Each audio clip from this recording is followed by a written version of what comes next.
The June season is upon us, ladies and gentlemen, and that means Gilgamesh is officially coming to Marvel Snap. Now, this might not have been the movie that you've seen, because, let's be honest, who actually saw Eternals? But the Celestial season is important because there are a lot of incredibly strong cards coming to the game. So the real question becomes, will Gilgamesh actually hold up?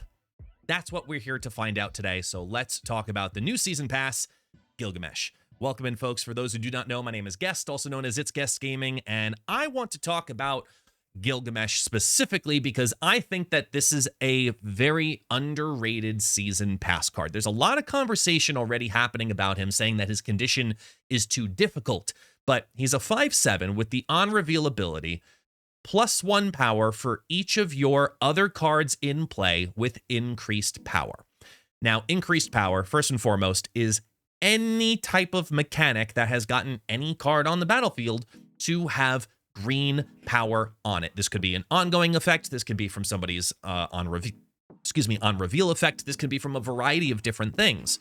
So you have to look at a variety of different archetypes to also decide how you can capitalize on Gilgamesh, because obviously the more cards that you have that have green power, the better for Gilgamesh. But at the same time, a lot of that power is wanted to be played on the later turns. So turn 6, for example, you want to ramp up your Silver Surfer or your Surprise Patriot build or whatever it may be. And a lot of people are kind of, sitting down and saying that Gilgamesh is going to be a low card in the scope of the season because of this. So the high end of it, you're looking at something like a Blue Marvel play before, right? Every card on the battlefield gets +1. So you can really maximize that Gilgamesh to as high as like 518 technically when all is said and done if you have these other buffs, etc. It's a very high potential ceiling, but it's only in one lane. It's only for him. Yet at the same time, it's an on-reveal, so you could technically proc it twice if you need to have that single lane power crazy spike in one location. You could do a Wong style mechanic. And on reveal wise, I mean, you could move this around. You could look at Grandmaster. You could look at Absorbing Man also taking on the similar ability too, which would now also count Gilgamesh on turn 6 because Gilgamesh is now increased power himself. So there's a couple of ways we can do so. And I had theorized that there were going to be some really cracked decks with Gilgamesh. And as I sat down this morning and I'm looking at how to capitalize on Gilgamesh, a lot of the power is very widespread. So I'm not 100% sure if this is going to be the best season pass card we've ever had, but I do have some ideas on how we can make this 5/7, which is an awkward stat line in general because it's not an effect that's necessarily helping other cards. Like you have your removal abilities via, your turns on Sandman, so you're limiting the play of your opponent. This is a very selfish 5/7. Unlike Lady Deathstrike, which is also potentially eliminating cards from your opponent's side of the battlefield. This is a, look, I'm doing my own thing style deck. So we need to focus on decks that also only do their own thing. So let's take a look at a couple of the ideas I have here with Gilgamesh. And we talked about Blue Marvel, and that's going to bring us to Zoogamesh, which is a straight up Zoo deck, right? It is a Zoo deck. Let me make that clear. This is not a Patriot deck. That's coming. But this is a Zoo variation because I think Khazar is very often removed from the conversation of Zoo decks nowadays because Ultron got his buff. Patriot gives extra power to those drones in comparison to what Khazar can do. But the thing is, Khazar is on curve a much more solid play for trying to capitalize on what Gilgamesh does. So now we're looking at these extra cards as get as many ones down, not get as many ongoings down to prepare for a turn 6 flip. This is how we have to start looking at Gilgamesh decks backwards. You have to look at when are you playing Gilgamesh and when is the benefit? Is it a turn 6 play or is it a turn 5 play? Because it's really not a play that you ramp out early. So by playing a Zoo style deck that allows lots of cards to go out on the battlefield early via Squirrel Girl and Shanna, you then have the flexibility of saying, okay, let me drop down the Khazar only, or I put down the Nebula over in one corner and leave it alone. Shanna very often puts down a lot of on-reveal 1 costs that end up getting a buff all by itself, for example, like a Rocket Raccoon or a Hawkeye, etc., right? This is a deck that is incredibly selfish. With that said, you can make substitutions to make it more accommodating for what you want to do.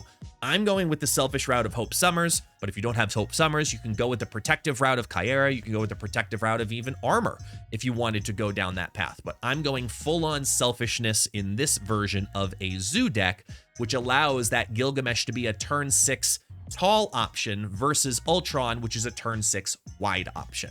You have two major plays that you can work with in this style of deck because you're ramping up via Khazar and Blue Marvel and Ant-Man, Kitty Pryde, Nebula. You have all these cards getting their power buff, but Gilgamesh doesn't have to necessarily go on turn 6. You can also get it out to be a 5/10 even with no downside on turn 5, and that aspect of him should not be slept on. So if you want to make those protective substitutions, if you're going into, for example, Conquest, and you don't know if you're going to be stuck against a death deck, absolutely. Makes a lot of sense. But if you're going to go selfish, go all in selfish on ladder. I say take away the defense and put more cards like Hope Summers in there to ramp out more offense into it. Let's take a look then at the next deck. I'm calling this Salute Your Mesh Shorts. This is that Patriot variation. So we now are looking at how can we take the Patriot side, not the Zoo side. I'm keeping them separate because I don't think the curve works out very well if you try to do both. That's its own deck, and that's not a Gilgamesh deck. If we're trying to capitalize on ramping power early, this is where we now look at cards like Wasp coming on in here for 0 energy, and it's going to get a Patriot buff for free. 3 Mysterios coming on down. The Illusions, those are all going to hold the Patriot buff. Dazzler goes great into the Onslaught lane because now this is a Clog lane via Mysterio and Squirrel Girl, and I like that better to then curve in that Dazzler on turn 4 even as a little bit of a later play. You do have Sasquatch currently in this deck. It can be removed out. You can substitute out Sasquatch for your own favorite 1-cost card of choice. But with Mysterio currently being such an incredibly strong synergy between Squirrel Girl, Mysterio, Mockingbird, and Sasquatch, it's an organic package all by itself. So I'm including it in this Patriot package to look at different ways to get the power-ups to happen. And I like that a lot. I like that a lot for this style of Patriot deck where then you have a variety of different options. Don't sleep on the idea of Ant-Man getting ramped up by Onslaught because that's a 1/9, or ramping up that Dazzler where it might have only been a 2/6 at one point, but because you played the Onslaught in that lane, that 2/6 is now a 2/10. And you didn't even fill up all lanes in that process to get to 2/10. So keep that in mind. It's more of a leaning towards the Onslaught turn 6 and Gilgameshing on turn 5 if you get Patriot down early. And if you don't, then you're looking at your tall play later on because you can then say, okay, Gilgamesh is going to go on turn 6 and go tall in one lane to compensate for the wide Blue Marvel and Patriot plays. So that's why I've separated Zoo from Patriot because they ask for different things from Onslaught. Speaking of Patriot, Surfer Patriot. And this is about as straight up Surfer Patriotness as it gets. There's nothing fancy here. I like Surfer Patriot, and I know a lot of people are saying this makes no sense because a lot of the power on Surfer goes down on the final turn of the game. Why would you want to play Surfer and then play a Gilgamesh deck? The whole purpose of it is not to do that and have it be a negative thing. It's actually to get it to happen a second time. It's about getting the Wong play, the Absorbing Man play, or the Odin play. And I like that a lot in this deck, where you do have a Koye, you do have Ironheart to put out a little bit of early power and get the first couple of abilities for Gilgamesh on turn 5 working and running. Ideally, your best play is actually Magic on curve on 3 and then go from there. Then you can look at your ramping out and even drop down Silver Surfer on turn 4 because you know you're going to Absorbing Man it, followed by Gilgamesh, followed by Odin. You have a couple of different ways that you can run the deck to go tall with only 1 or 2 cards at a time, rather than need to lay it all out on the battlefield. And then by turn 6, your opponent can fully calculate exactly everything that's going to happen. This gives you secondary play lines where you can put down extra cards early, or put no cards down early and only put 1 or 2 down at a time and still be able to ramp up that Surfer deck because you have a tall card option that can either be procced twice or be at the very, very end of when all of this is said and done and play down the Gilgamesh plus Mr. Sinister play, because the Sinister clone is going to receive the buff also from Patriot, and that, with all of the other ramps that happened earlier, will allow Gilgamesh to go very tall in one lane. So a couple of different ways that you can pilot this deck, but I think that there is potential with Silver Surfer in Gilgamesh. Again, this is not the ideal situation for Gilgamesh, but it is a variation on if you're somebody like me who loves to play Silver Surfer decks and wants to find a way to make them work. This, in my opinion, is how I'm going to make this work. I was looking at, for example, Gregor has a great variation with Luke Cage and Hazmat also built into the deck. And I looked at the negative line, but that's not necessarily the direction I want to go with this deck. And I want to acknowledge that as a very strong variation of Surfer decks if you are someone who likes Surfer decks like myself.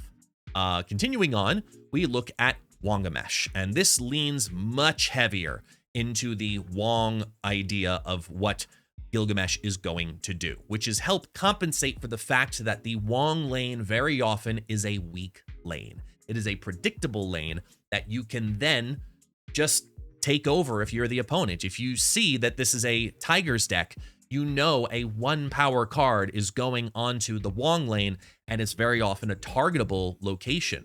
However, looking at some of the earlier power plays, I like this. I like putting down Hawkeye, Nebula, America Chavez, Angela, Medusa, Okoye, Ironheart, all of these super cheap plays that allow for, here's a green here, here's a green here, here's a green here, here's a green here. Even Iron Lad as a backup play, here's a green here. Iron Lad has basically no bad hits in this deck.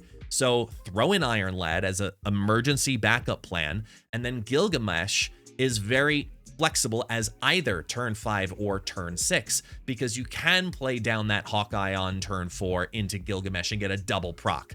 Or you can put down that Ironheart and do the whole Odin Ironheart package if you wish to.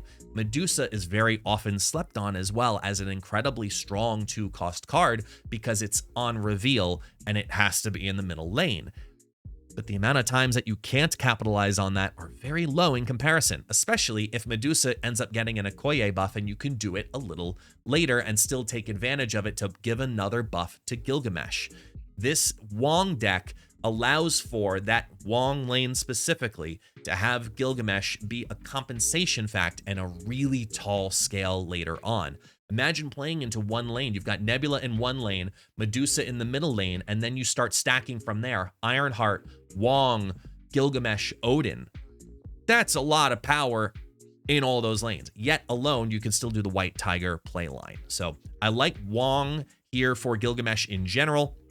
I think it's going to be a very strong connection to make them work, so that way Gilgamesh can go to numbers potentially higher than Rulk. Gilgahammer. This might be one of my favorite decks out of everything I've built so far, and I'll tell you why. Because my favorite synergy that I have not talked about yet in any of the decks prior, and I've tried several different ways, and I think this is the secret sauce, even though this may not be the secret deck that makes that secret sauce, it's the beginning base of it, which is Supergiant. I think Supergiant is a sleeper, huge, important card this season because it allows for that Gilgamesh play to be played on curve and then capitalize on the turn 6 buff ups. So you have a couple of turns to play out whatever you want to, right? You play down your Zabu. That's right, bringing back Zabu again, y'all. Zabu on 2 into either Beta Ray Bill or Ms. Marvel. Supergiant on 4, hide the Gilgamesh on 5 if you end up going down that play line. But if you don't go down that play line, you can just run this as a standard Hammers deck. Thor on 3, Beta on 4, Jade on 5, Hammers and a whole bunch of Odin on top of it on 6. This is a cool looking deck for what Supergiant wants to do with Gilgamesh, because you can either keep that as its own private separate package, or if you don't pull the Hammers, then this is a retreat deck no matter what anyway. This is raising the ceiling of what that deck organically wants to do, where you're looking as the opponent to find out where are they going to play their Hammers. And if you go in and you play all the Hammers, you're golden. But then you've also got protection in here. You've got Luke Cage in here. You've got Shang-Chi in here. You've got Shadow King in here. you've got protection built into the deck, so that way they can't take advantage of it the way that your opponent may want to, because Shadow King is going to be an incredibly high played card, especially in the first week of the season, where we have both Gilgamesh coming to the game and the first spotlight of the month, Thena, which are both effects that can be undone via Shadow King. You are going to want to have Luke Cage, Shang-Chi, Shadow King in your head as constant cards to see on the opposition side. With that in mind, I'm going to present to you my only hybrid deck. This is with Thena and Gilgamesh, and it's what I'll call sort of bounce, but not really bounce. So this Thenamesh deck, which I'll also be showcasing in the Thena video, is bounce, as is. You can see exactly the bounce lines: Kitty Pryde onto Hope Summers, Elsa Bloodstone, Angela ramping up, Beast and Falcon. It seems all happy hunky-dory. But the secret sauce in here is the fact that you can go heavier on your Shang-Chi, Iron Man, and Gilgamesh plays, because even with them costing 4, that's completely okay. Iron Man costing 5 and Gilgamesh, that's completely okay, because this deck is going to allow for only 2 cards to be played on turn 4, 5, and 6 very often. This is a deck that wants you beasting and falconing, beasting earlier, falconing later, which is very often a detriment to bounce decks, but this one capitalizes on that because you're only looking to play 2 cards potentially. If you play down that Thena, yes, you only are going to get the ramp up whenever 2 cards are being played, and exactly 2 cards at that. So Nebula, leave it alone. Angela, you put it down, you leave it alone. Now you're looking at capitalizing later on from a defensive standpoint. You have the big wide power of Iron Man, the controversial in many ways reversing power of Shang-Chi, but you still have Kitty Pryde going up in power, Nebula going up in power, Angela going up in power, Thena going up in power, Elsa Bloodstone giving a bunch of power. Gilgamesh is just going to be a tall card for fun that people won't necessarily see coming. And I like the idea of messing with bounce, but going heavier on the top end of bounce to allow Thena to get up to, it could be as easy as doing 2-7 without even really trying, just by playing it down as is and never even having to bounce Thena. Yet alone, if you bounce Thena, it's going to be really fun. So this is Thenamesh. It's a hybrid of the 2 cards, trying to find a deck that works together for them. But if you want to learn more about Thena, you're going to want to take a look at the video that shows up over here, because Gilgamesh is going to be a very good card. Every season pass is worth getting. But my question to the chat here on the live stream as we record this, as well as to all of you in the YouTube comments, do you think Gilgamesh is going to be a better season pass card than Blink? Yes, no, and why? Let me know down below in the comments. I appreciate you all. Hope this gave you some insight into Gilgamesh, and I will see you all next time. Thank you so much, everyone.